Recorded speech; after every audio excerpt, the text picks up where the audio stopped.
नमस्कार मित्रमैत्रिणींनो, सुप्रियाच्या या स्वयंपाकघरात तुम्हा सर्वांचं खूप मनापासून स्वागत आहे। आज मी तुमच्यासाठी घेऊन आलेली आहे तिखट पुरीची रेसिपी। ही खायला खूप चविष्ट लागते आणि तुम्ही म्हणजे प्रवासात देखील ही घेऊन जाऊ शकता।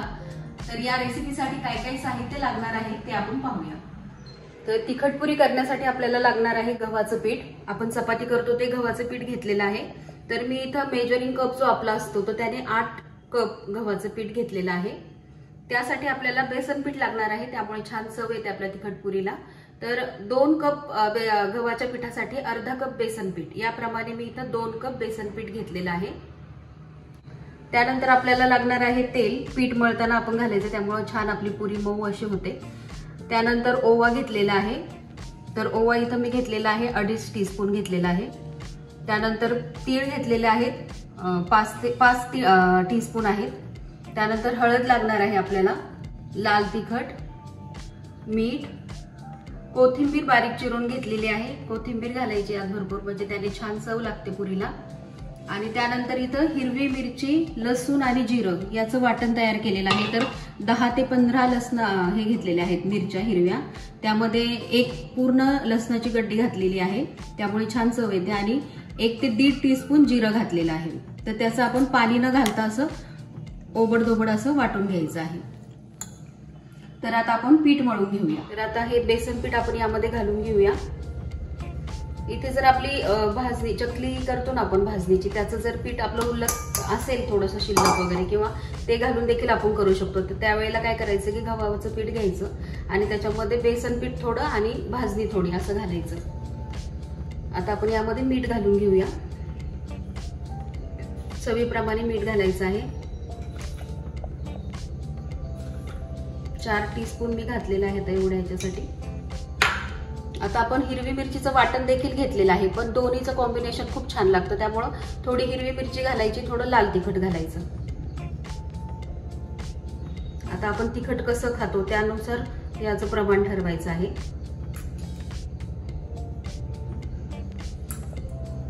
हळद घालून घेऊया, 1 टीस्पून घातलेली आहे। तीळ घालून घेऊया सर्व। ओवा थोडा हातावरती असा चोळून घेऊया।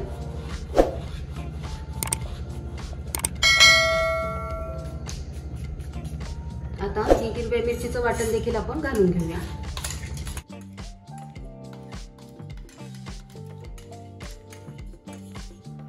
आता हे व्यवस्थित एकत्र करून घेऊया, जेणेकरून पिठाला पूर्ण मसाला व्यवस्थित लागेल। तेल देखील आपण घालून घेऊया। 2 मोठे चमचे तेल घेतलेलं आहे मी, याने आपली पुरी छान खुसखुशीत होते। थोडंसं वाटलं तर तांदळाचं पीठ देखील घालू शकता तुम्ही, 4-5 चमचे घातलं तरी चालणार आहे। हे पहा, आपण आता ही कोथिंबीर देखील घालून घेऊया।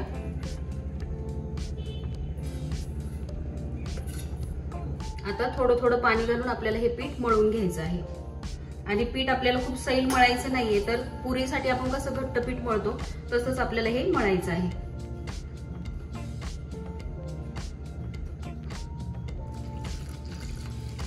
जास्त पाणी घातलं तर कसं होईल की पातळ वगैरे होईल, आणि बेसन पीठ आहे तर ते कसं पाणी शोषतं, त्यामुळे अंदाज घेत घेत आपल्याला घट्ट असा पिठाचा गोळा तयार करून घ्यायचा आहे।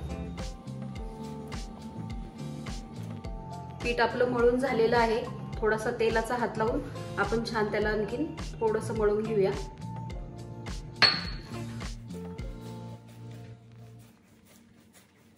आणि याला आपल्याला भिजत ठेवायची गरज नाहीये, तेल गरम होईपर्यंत 5 मिनिटं होतातच, तोपर्यंत पीठ भिजतं, लगेच आपण ह्या पुऱ्या करू शकतो। तर हे पहा, आपलं पीठ तयार झालेलं आहे। तर घट्ट आपण जसं पुरीला पीठ मळतो तसं घट्टच मळायचं आहे पीठ। आता 5 मिनिटं तेल गरम होईपर्यंत पीठ भिजेल आणि आपण पुऱ्या करून घेऊया। तेलाचा हात घेऊन असे गोळे तयार करून ठेवायचे। तर बघा, पेढ्याच्या साईजचे गोळे तयार केलेले आहेत, थोडेसे मोठे पेढ्यापेक्षा।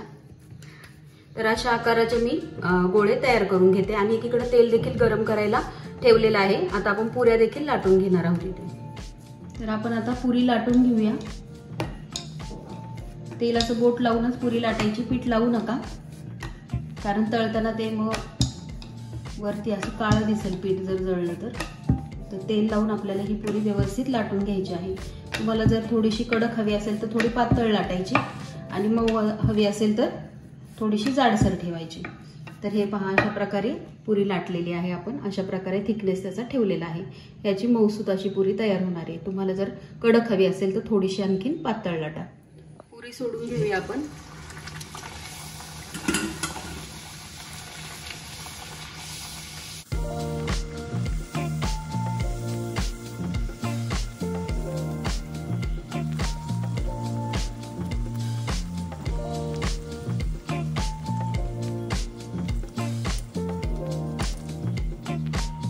खूप लालही करायची नाही आणि खूप पांढरी ठेवायची नाही.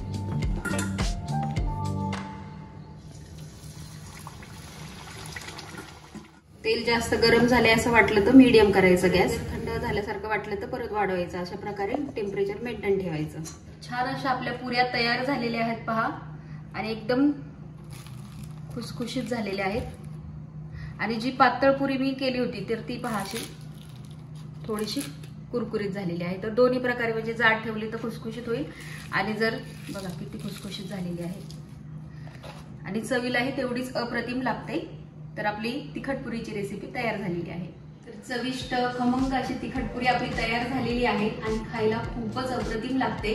चहा बरोबर तुम्ही ही खा, खूप सुंदर लागते. आणि जर तुम्हाला सॉस बरोबर खायचं तरी देखील तुम्ही खाऊ शकता, पण चहा बरोबर ही पुरी खूप छान लागते. तर तुम्ही ही रेसिपी नक्की ट्राय करा आणि मला नक्की कमेंट करून सांगा की तुम्हाला कशी वाटली रेसिपी, तुम्ही केली तर ती कशी झाली. आणि रेसिपी आवडली असेल तर रेसिपीला नक्की लाईक करा. तुमच्या मित्रमैत्रिणींबरोबर देखील तुम्ही ही शेअर करू शकता. चॅनलला जर अजून सबस्क्राईब केलं नसेल तर नक्की सबस्क्राईब करा. आणि शेवटी एवढंच म्हणेन की माझ्या पाककलेला तुम्ही जो काही प्रतिसाद देत आहात त्याबद्दल तुमचे अगदी मनापासून धन्यवाद.